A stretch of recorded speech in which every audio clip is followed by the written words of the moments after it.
मकसद ये है कि आप लोगों को ब्रीफ कर सकें कि हमने जो एनएचपीसी ने जो प्रोजेक्ट लगाया उसका क्या बेनिफिट्स रहे यहाँ पे, और हमने जो आसपास का एनवायरनमेंट था उस पर पॉजिटिव इम्पैक्ट डाला है या निगेटिव इम्पैक्ट डाला है।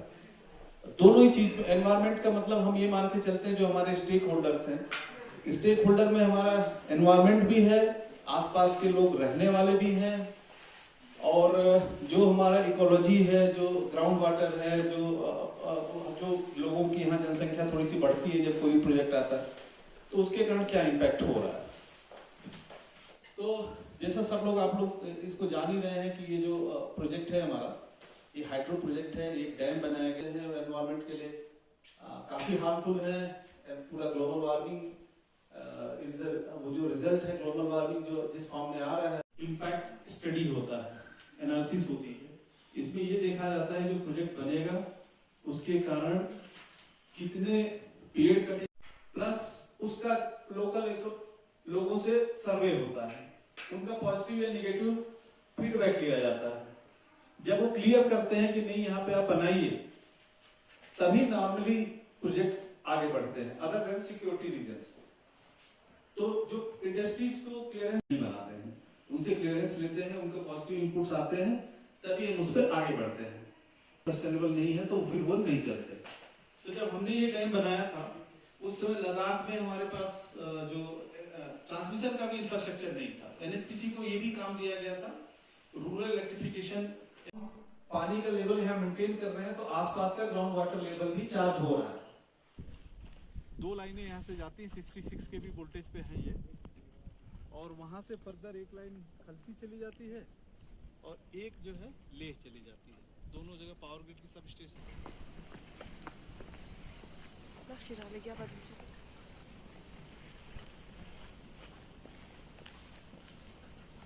और आपके साथ एक ग्रुप फोटो भी ले लेंगे। जी जी। Spillway gate. Nice.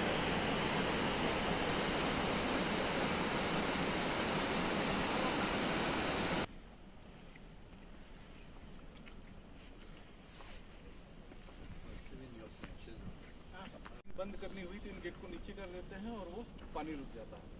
चलाना होता है तो गेट उठा देते हैं, पानी इसमें जाता है। तो हमारी लगभग 34 मीटर रेटेड हेड के लिए हमारी यूनिट्स हैं।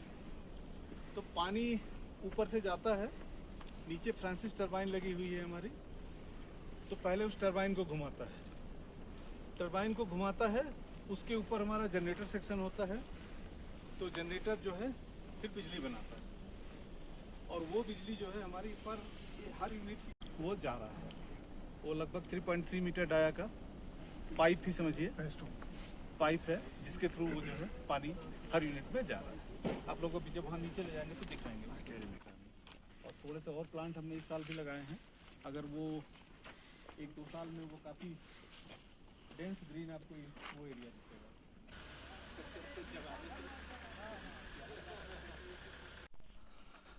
अब इस साल प्लान है हमारा, ये जो रोड है इस पे सोलर लगा देने का। अच्छा। क्योंकि ये इस पे सोलर स्ट्रीट लाइट्स है नहीं, और पीछे एक छोटा सा गांव पड़ता है। छोटा सा गांव है, चुलुम से इसमें 3-4 महीने पहले इस तरफ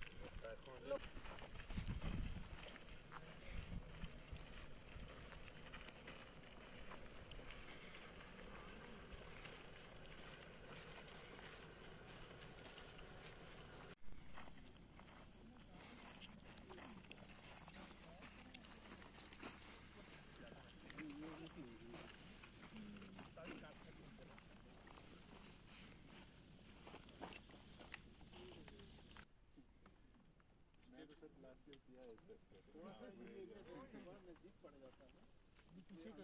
इसको हम लोग अनसेफ टेरिटरी मानते हैं। अदरवाइज यहाँ पे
से आ रहा है। तो जो डैम से इंक्लाइंड हमारा है, डैम से जो पानी इसमें आया तो आप लोगों को नीचे दिखाएंगे। इससे पानी ये रनर है जो वहाँ पे आप लोग देख रहे हैं, उसी का मॉडल है।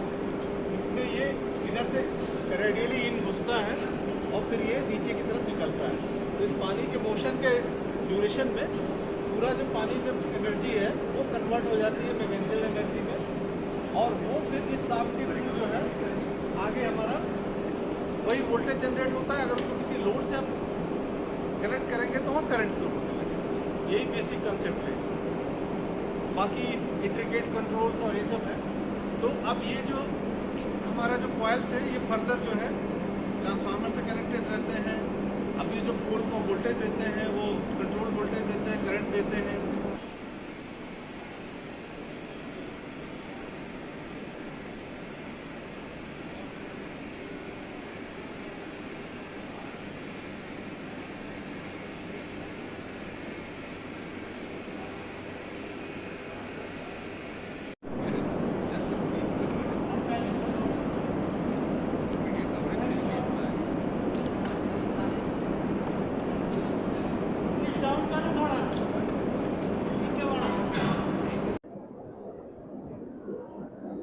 ये हर यूनिट का कंट्रोल पैनल होता है। ये पूरा सिस्टम स्काडा से कंट्रोल होता है, supervisory control and data acquisition system लगा हुआ है। प्लस इधर हमारे एनंसिएशन पैनल है। इसमें भी कोई फॉल्ट जनरेट होगा तो उसमें अलार्म के लिए हूटर बजेंगे और ब्लिंकिंग आएगी।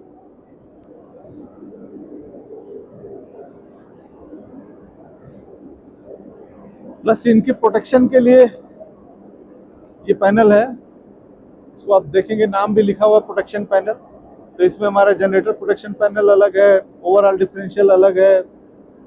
प्लस हमारे आप पढ़ेंगे तो इसमें लिखा हुआ है कि किस चीज़ के लिए रिलेज लगे हुए हैं। तो इसमें न्यूमेरिकल रिलेज भी लगे हुए हैं। मोस्टली हम उसी के ऊपर डिपेंडेंट होते हैं।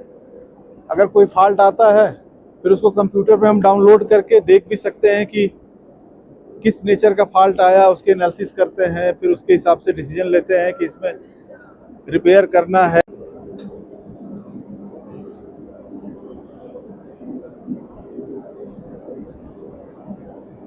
ये यूनिट अभी रनिंग में है। चल, इसमें जैसे मैंने बताया था आप लोगों को, इसमें हम पहले डीसी करंट देते हैं इसके पोल्स में। इससे कंट्रोल होता है स्टेटर में कितना वोल्टेज डेवलप हुआ, वो सारा कुछ वो करता है। इसमें नीचे जो है अब दिखेगा नहीं इस समय, नहीं तो हम दिखा देते हैं आपको। उसी की असेंबली जो है वो स्टेटर बोलते हैं, उसी के थ्रू जो है हम करंट जो भी जनरेट होती है वो आगे ग्रिड में इंजेक्ट करते हैं।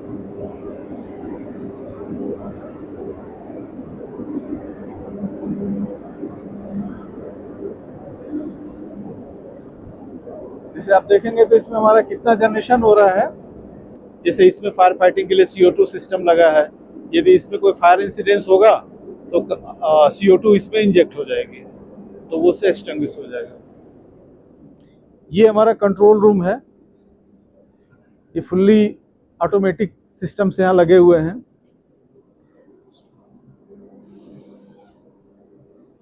मेजर पैरामीटर इस मेन स्क्रीन पे आपको दिखते रहते हैं। प्लस डिटेल में पैरामीटर कुछ देखना है तब स्केडा सिस्टम में भीतर के स्क्रीन में जाके हम उसको देख सकते हैं। यहीं से कंट्रोल भी करते हैं, ऑन ऑफ भी यहीं से करते हैं। लोड को घटाना बढ़ाना, सिंक्रोनाइज करना। तो हमारे ये शिफ्ट इंजीनियर हैं और ये नरेंद्र हमारे शिफ्ट इंचार्ज हैं। यहाँ पर 8-8 घंटे की 3 शिफ्टें चलती हैं, जिसके थ्रू जो है ये लोग पूरा मशीन का ऑपरेशन देखते हैं। CCTV के थ्रू हमारे डिफरेंट फ्लोर्स पे जो काम हो रहा है उसको भी हम मॉनिटर करते रहते हैं। जैसे 3 यूनिट है तो उनके डिफरेंट कंपोनेंट के भी हम यहाँ देखते रहते हैं।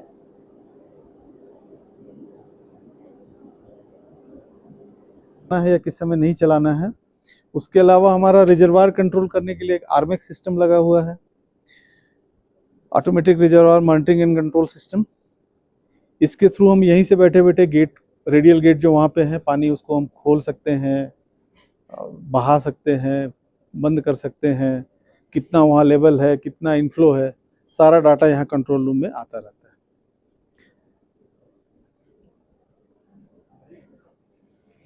हाँ, जैसे यहाँ पे ना अभी हमारी 2 लाइनें जा रही हैं, ठीक है, 66 kV की है, तो एक लाइन से 4.86 जा रही है, फीडर 2 खोलो, अभी हम इंजेक्ट कर रहे हैं फीडर,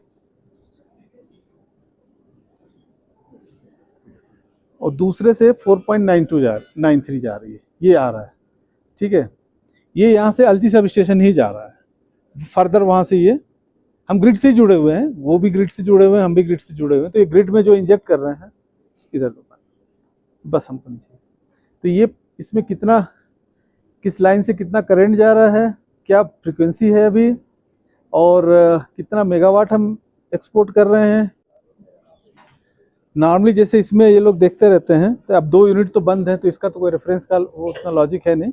अब जैसे यहाँ पे आप देखेंगे तो इसमें हमारी मशीन कितना जनरेट कर रही है, जनरेटर का वोल्टेज कितना है, जो हमने फील्ड वोल्टेज दे रखा है, वो जो बोला था मैग्नेटिक फील्ड बनाने के लिए हम इलेक्ट्रो, प्लस जब ग्रिड चला जाता है तो उस समय आप जो ले में बिजली यूज करते हैं वो इसी प्रोजेक्ट पावर स्टेशन से जाता है। तो लगभग हम पूरे कोशिश तो करते हैं हम लगभग पूरे लेह को सप्लाई दे सकें, तो हम 20-22 मेगावाट तक हम सप्लाई उस समय दे पाते हैं जब ग्रिड कट जाता है। लेकिन उस समय क्या है कि जो फीडर्स हैं, फीडर्स इतने स्टेबल नहीं होने के कारण बहुत बार आप लोग फेस करते होंगे कि आती है और जाती है, तो हमारी यूनिट उसमें अगर फीडर्स में कहीं फॉल्ट है, कुछ है, कोई इशू है, तो मशीनें हमारी ट्रिप हो जाती हैं उस टाइम पे। फिर हम लोग फिर मेहनत करते हैं, फिर दोबारा ले आते हैं, और पीडीडी के लोग भी धीरे धीरे लोड बढ़ाते हैं, फिर वो 20-22 मेगावाट तक, नॉर्मली 20-22 मेगावाट तक पीक जब ग्रिड कट जाता है उस समय तक जाता है, तो वो सप्लाई पूरी पूरी यहीं से जाती है उस समय।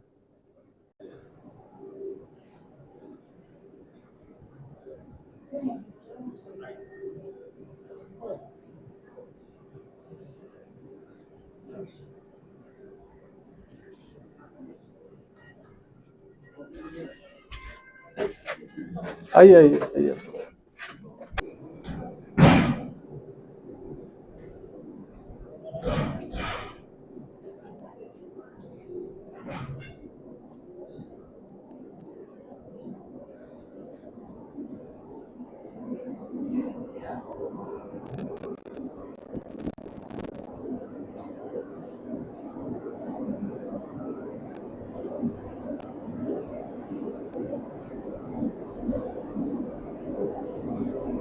हम लोग फर्स्ट फ्लोर पे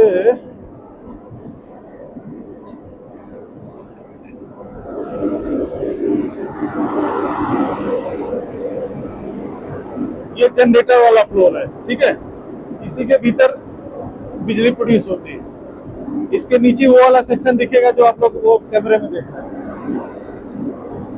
आइए इसको घुस सकते हैं।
कर सकते हैं, आइए।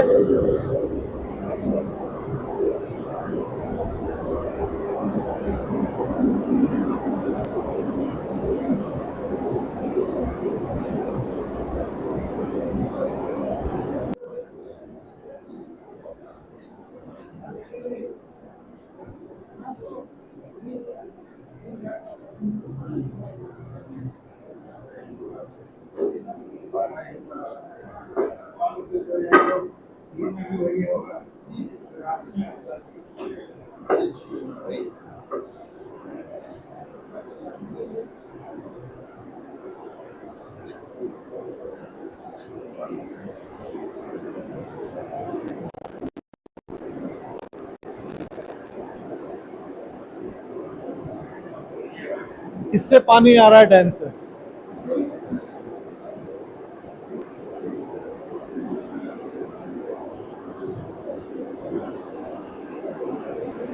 जब वहां पर टरबाइन देखा था, उससे जो पानी जाता है वो इसमें जाता है, फिर ये आगे की तरफ निकल जाता है और पानी आता है डैम से इस पाइपों से।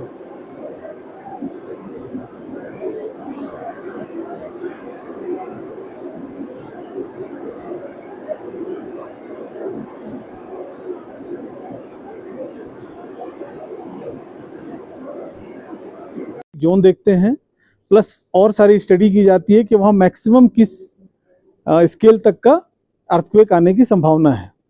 उसके हिसाब से हम डैम का डिज़ाइन करते हैं। डिज़ाइन मतलब उसका स्ट्रेंथ, मतलब उसमें जो रिइंफोर्समेंट डालते हैं, जो उसकी वेट और ये डेप्थ से ये सारी चीज़ें डिसाइड होती हैं, वो उसके हिसाब से डिसाइड की जाती हैं।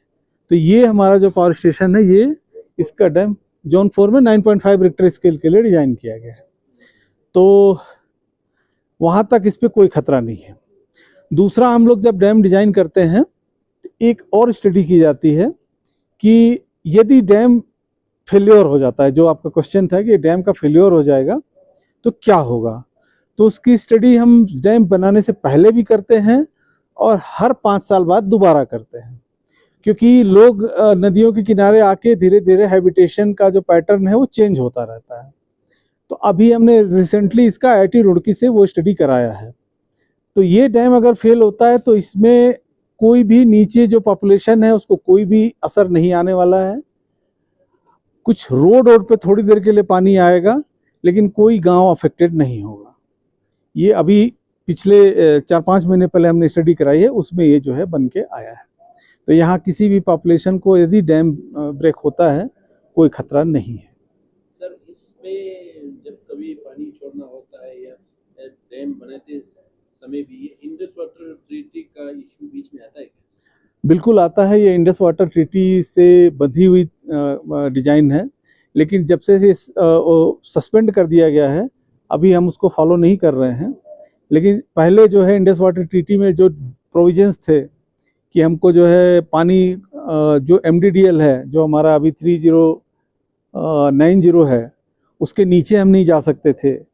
नदी हमारा रिजर्वायर पूरा भर जाए तब भी उसको खाली नहीं कर सकते थे, सिल्ट से भर जाए तब भी नहीं खाली कर सकते थे। और डैम की जो डिज़ाइन है, कितना पानी स्टोर करना है, कितना बड़ा डैम रहेगा, उसमें गेट की साइज़ क्या रहेगी, सिल्ट निकालने का कोई प्रोविज़न डाल सकते कि नहीं डाल सकते, ये सारी चीज़ें इंडस वाटर ट्रीटी से रिस्ट्रिक्ट हो जाती थी। तो हमें बड़ा लिमिटेड सा स्कोप मिलता था कि ऐसे ही करके एक डैम आपको बना लेना है। तो अब जब भारत सरकार ने उसको अभी सस्पेंड कर रखा है, अभी उससे हम बाउंड नहीं है। अदरवाइज हम पानी छोड़ने से पहले भी उनको बताते थे, बहुत सारी चीज़ें के लिए हम उनके लिए बाउंड थे उस ट्रीटी के तहत जो है। सर, बीते हुए जो समर्स की बात है, जहाँ से यहाँ से जो NHPC पानी ज़्यादा सकते तो नीचे वाले गाँव को अलर्ट किया जाता है कि अभी भी किया जाता है। अगर पानी हम छोड़ते हैं तो हमारे सायरन लगे हुए हैं, काफ़ी आगे तक लगे हुए हैं और वो वायरलेसली कनेक्टेड हैं, तो हम उनको सायरन से अलर्ट करते हैं। तभी पानी जो रेडियल गेट की ओपनिंग, मतलब पानी अगर थोड़ा बढ़ाते हैं अगर फ्लो, तो उनको अलर्ट करते हैं। सर, अभी हमने देखा कि वहाँ पे जो है काफ़ी सारे जो प्लास्टिक है वहाँ पे, क्या उससे अगर पानी में अगर ये मशीन में कुछ खराबी है, कुछ हो सकता है, क्योंकि लोग जो है वो बोतल जो है वो पानी में फेंक रहे हैं। नहीं, वो आगे क्या है कि एक ट्रैश रैक लगा रहता है हमारा, तो वो मशीन के भीतर तो आने से रोक देगा वो उसको। अब ये चूंकि लकड़ियाँ नदी के किनारे पेड़ रहते हैं, वो लकड़ियाँ टूट के आएंगी ही आएंगी, प्लस जो ये नदी रोड के किनारे किनारे आ रही है, तो बहुत सारे लोग पानी की बोतल और जूते चप्पल और ये कुछ लोग फेंकते रहते हैं। वैसे बहुत लिमिटेड मात्रा में आया है, लेकिन आया हुआ है। तो इसके लिए हम लोगों ने पीछे कोशिश किया था, कुछ निकाला भी है, कुछ निकाल कर डिस्पोज किया है। और ये जब भी बर्फ़ पिघलेगी तो इसको हम पूरा डिस्पोज करेंगे। इसके लिए स्कीमर और ये सब का प्लान चल रहा है कि कैसे किया जाए। जैसे लकड़ी है, लकड़ी तो गांव वाले लेके चले जाते हैं। और प्लास्टिक है, हमारा ससपोल में जो है एक डंपिंग उनका यार्ड है, रिसाइकलिंग प्रोडक्ट वो अलग लेते हैं और जो बायोडिग्रेडेबल है वो अलग लेते हैं, तो उनको हम अपना दे देंगे जो है। ग्लोबल वार्मिंग के कारण लद्दाख में जो बर्फबारी पे भी असर पड़ रहा है, बारिश ज़्यादा गिर रहा है, तो उससे क्या डैम कुछ असर पड़ रहा है, पानी की ज़्यादा आने या कम होने से? अब ग्लोबल वार्मिंग तो बहुत बड़ा इंट्रिकेट सब्जेक्ट है, उतना तो हम नहीं बोलेंगे, लेकिन लास्ट ईयर पानी बारिश ज़्यादा हुई है जो हम लोगों ने फेस किया है, तो उसके कारण थोड़े से क्लाउड बस्ट भी हम लोगों ने फेस किए हैं, जो लामायूरू में हुआ था, ससपोल में हुआ था। यहाँ भी पानी पहले के मुकाबले पिछले साल ज़्यादा आया है, तो डैम पे कोई असर तो नहीं पड़ेगा। डैम हमारा डिजाइन काफ़ी, जो इसका प्रोडक्शन हमारा बढ़ गया है, पानी ज़्यादा आएगा तो ऑब्वियसली हमारा जनरेशन ज़्यादा हो जाएगा। इस साल पीछे सालों की तुलना में हमारे पास पानी ज़्यादा आया है और जनरेशन हमारा ज़्यादा हुआ है, ये तो हम बोलेंगे। लेकिन डैम में कोई खतरा फिलहाल, जो जितना पानी बढ़ा है उससे कोई खतरा नहीं है। डैम की कैपेसिटी हमारे पानी डिस्चार्ज करने की काफ़ी ज़्यादा है। सर जब फ्लड आती है तो सिल्टिंग का प्रॉब्लम नहीं होता? सिल्टिंग का प्रॉब्लम फ्लड आने पे काफ़ी बड़ा रिजर्वायर है, तो पिछले साल हमने फ्लशिंग किया है, ऐसा नहीं है, फ्लशिंग किया है तो काफ़ी सिल्ट निकाला है, लेकिन उसमें हमने कुछ इशूज भी फेस किए थे। अब उसको हमारा हेडक्वार्टर देख रहा है कि कैसे उस चीज़ को टैकल किया जाए। तो सिल्टेशन तो हर डैम में होता है, चाहे कोई भी डैम बना दीजिए, ओवर द पीरियड उसमें सिल्ट आके बैठेगी ही बैठेगी। तो इसीलिए डैम की हम सर्टेन लाइफ भी डिक्लेयर करते हैं कि वो उसके बाद, अब देखिए भारत सरकार ने काफ़ी इस पे काम कर रही है, वो ड्रेजिंग और ये वो तरीके यूज करके। आप हमारे सलाल डैम में देखेंगे या JNK गवर्नमेंट का एक बगलिहार प्रोजेक्ट है, तो उसमें डिसिल्टिंग करने के लिए बहुत सारे मेथड वो लोग यूज कर रहे हैं। अब जैसा हम लोग को आदेश मिलेगा उस हिसाब से हम लोग भी अपने यहाँ करेंगे। फिलहाल पिछले साल हमने फ्लशिंग किया था तो काफ़ी सिल्ट हमने निकाला है, लेकिन ये इंडस वाटर ट्रीटिंग में फ्लशिंग अलाउ नहीं था। पहले हम फ्लशिंग नहीं कर सकते थे, सिल्ट जो आके एक्युमुलेट हो रही थी उसको निकालने का permission as per Indus water treaty नहीं था कि आप पूरा पानी बहा के निकाल दीजिए। तो जब से भारत सरकार ने सस्पेंड किया है, अब हमें फ्रीडम मिली है, तो उस पर मेथडोलॉजी डेवलप कर रहे हैं हम लोग कि कैसे करके निकाल सकते हैं। सर ये प्रोजेक्ट का लाइफ क्या है? लाइफ प्रोजेक्ट का जो लाइफ होता है, जो हम लोगों को टैरिफ मिलता है उसके हिसाब से हम 40 ईयर्स मान के चलते हैं, लेकिन सिविल स्ट्रक्चर हमारा 40 ईयर्स में कुछ भी खराब नहीं होता है। खराब ये जो मशीनरी है थोड़ी बहुत खराब होती है, तो उसके बाद एक हमारा जो हमारा रेगुलेटरी अथॉरिटी है, सेंट्रल इलेक्ट्रिसिटी रेगुलेटरी कमीशन, वो उसके बाद हमको एक ऑप्शन देती है renovation and modernisation and operating का। उसमें जो भी चीज़ें हमारी ख़राब हो जाती हैं, सिविल स्ट्रक्चर में कुछ भी नहीं ख़राब होता है, तो जो भी चीज़ें ख़राब हुई रहती हैं उसको हम फिर से जो है चेंज करते हैं या उसका रिपेयर मेंटेनेंस करते हैं, तो उसके बाद फर्दर 30 साल तक वो फिर से परमिशन मिल जाता है। तो लेकिन अब ये याद रखिएगा कि इंडिया में हाइड्रो प्रोजेक्ट जो है सैकड़ों साल पुराने भी अभी चल रहे हैं, तो इसकी कोई लिमिटेड लाइफ हम करके प्रेडिक्ट नहीं कर सकते। हमारे मेंटेनेंस प्रैक्टिस और कैसे हम इसको यूज कर रहे हैं उसके ऊपर डिपेंड है। अदरवाइज अंग्रेजों के ज़माने के भी हाइड्रो पावर स्टेशन अभी भी चले जा रहे हैं, तो इसकी कोई लिमिटेड लाइफ करके आप डिक्लेयर नहीं कर सकते।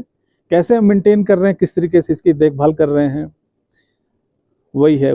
आज मीडिया को हम लोगों ने इसलिए आमंत्रित किया था कि NHPC और जल विद्युत जो हाइड्रो पावर है उससे जो बेनिफिट्स हैं, उसका क्या कंट्रीब्यूशन है लोकल स्टेक होल्डर्स में, वो हम बता सकें, आप लोगों को अपने परियोजना के बारे में बता सकें। तो आप लोगों को मैं बताना चाहूँगा कि ये परियोजना जो है जून 2005 में उस समय के प्रधानमंत्री डॉक्टर मनमोहन सिंह ने इसकी फाउंडेशन स्टोन रखा था, और ये सितंबर 2012 में पहली यूनिट इसकी कमीशन हुई थी, और जून 2013 में इसकी last unit, third unit commission हो गई थी। ये लगभग 985 करोड़ के लागत से बना हुआ है, और ये सिंध नदी पे बनाया गया था।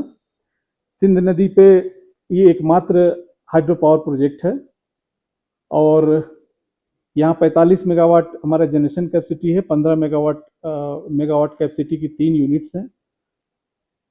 हम लगभग एक साल में 239 मिलियन यूनिट एनर्जी जनरेट करते हैं।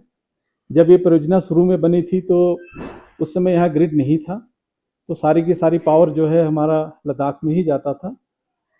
अब ग्रिड से कनेक्ट 2019 में ग्रिड से जब हम कनेक्ट हो गए हैं, तो उसके बाद जो सरप्लस पावर है वो ग्रिड के थ्रू शेष भारत को हम एक्सपोर्ट कर रहे हैं। अभी भी जब ये ग्रिड डिस्कनेक्ट हो जाता है तो लद्दाख में जो पावर जाती है वो हमारे इसी परियोजना से जाती है। इस परियोजना में से डायरेक्ट और इनडायरेक्ट जो है बहुत सारा बेनिफिट्स हुआ है लोकल स्टेक होल्डर्स को। इसमें जितने भी कॉन्ट्रैक्ट वर्कर्स हैं वो लगभग सारे के सारे लोकल हैं। जितनी गाड़ियां हायर हैं वो सारी 17 गाड़ियां हैं जो कि अलची और आसपास के लोगों ने यहाँ दे रखी हैं। इसके अलावा CSR के तहत बहुत सारे काम हमने यहाँ पे किए हैं लोकल स्टेक होल्डर्स को बेनिफिट देने के लिए। CSR में हमने ऑक्सीजन प्लांट लगाए हैं, एप्रिकॉट प्रोसेसिंग प्लांट लगाए हैं, एम्बुलेंस दिए हैं, लैब लोकल PHCs को लैब इक्विपमेंट दिए हैं, विंटर ट्यूशन चला रहे हैं हम, जो है अप्रेंटिस में भी लोकल लोगों को भर्ती करके चला रहे हैं। हमने एक ITI भी टेक ओवर कोलैबोरेशन में चला रहे हैं गवर्नमेंट ऑफ इंडिया के, जो लेह में है, जिसमें हमारा कंट्रीब्यूशन रहता है। हम यूटी लेवल पे पेंटिंग कम्पटीशन कराते हैं। तो बहुत सारे काम हम यहाँ जनता के उसके लिए करते हैं। प्लस आप देखेंगे तो हमारे कॉलोनी और इस सब में हमने बहुत सारा प्लांटेशन करके यहाँ ग्रीनरी भी पैदा करने की कोशिश किया है। बिना एनवायरनमेंट को डैमेज किए हुए हम लोग कोशिश कर रहे हैं कि जितना मैक्सिमम बेनिफिट्स डेवलपमेंट का मिल सके वो हम लोग देने की कोशिश कर रहे हैं। यहाँ के कल्चर और हेरिटेज को भी हम प्रिजर्व करने की कोशिश करते हैं। जो भी यहाँ के लोकल फेस्टिवल्स होते हैं उसमें हमारा पार्टिसिपेशन रहता है, उनको इनकरेज करते हैं। तो हम आप लोगों के माध्यम से यही बताना चाहेंगे जो आम जनता है उसको, कि ये जो रिन्यूएबल एनर्जी हमारी हाइड्रो पावर है ये आप लोगों के लिए काफ़ी बेनिफिशियल है। तो आप लोगों के मन में यदि इससे रिलेटेड कोई भी शंका है तो वो आप लोग NHPC के लोगों ऑफिसर्स को पूछ सकते हैं, उसका हम निवारण करेंगे। और जो हम आपको बेनिफिट्स आपको मिल रही है वो मीडिया के भाइयों के द्वारा हम आप लोगों तक पहुंचाना चाह रहे हैं। Thank you. इस प्रोजेक्ट के सेफ्टी और लाइफ के बारे में, जब ये प्रोजेक्ट डिजाइन होता है तो हम दो चीज़ें देखते हैं। एक तो लोकल लोगों का हम कंसेंट लेते हैं कि वो इसके फेवर में रहें। उसके लिए हम बहुत सारी पब्लिक हियरिंग करते हैं, उनको कन्विंस करने की कोशिश करते हैं कि वो इसके समर्थन में आए। और उस समय हम उनको इससे होने वाले जो लाभ हैं, उनको बेनिफिट्स हैं, वो बताने की कोशिश करते हैं। उनको डायरेक्ट और इनडायरेक्ट क्या क्या बेनिफिट्स मिलेंगे वो बताते हैं। प्लस जब हम प्रोजेक्ट को डिज़ाइन करते हैं तो हम जो अर्थक्वेक का भी कंसिडरेशन लेते हैं। डाउन स्ट्रीम में जो लोग रहते हैं उनके लाइफ और उनके घर और मकान को भी कोशिश करते हैं कि मिनिमम इम्पैक्ट पहुंचाए बिना जो है हम ये प्रोजेक्ट बना सकें। तो जो हम इस पर्टिकुलर जो नीमो वास्को परियोजना है, इसकी डैम ब्रेक स्टडी से ये पता चला है कि अगर इसमें कोई घटना भी होती है तो किसी भी जनमानव को हानि नहीं होगी। थोड़ा बहुत रोड पे पानी आएगा थोड़ी देर के लिए, उससे ज़्यादा कुछ यहाँ पर बड़ी घटना होने की संभावना नहीं है।